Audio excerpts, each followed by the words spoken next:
Hey, I'm Gina Nichols from Fulenwider Dodge out of Eastland, Texas with another how-to video.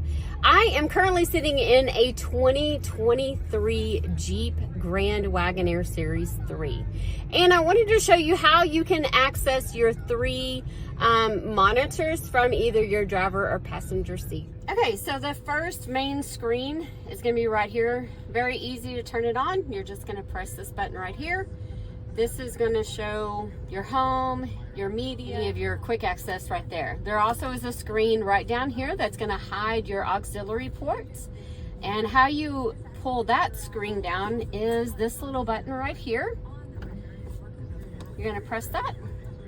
And the second screen comes down, and this is going to control your heat, your seats, massage, your rear controls for air conditioning and heating. And your third screen is actually in front of your passenger seat, and how you're going to access that button right down here.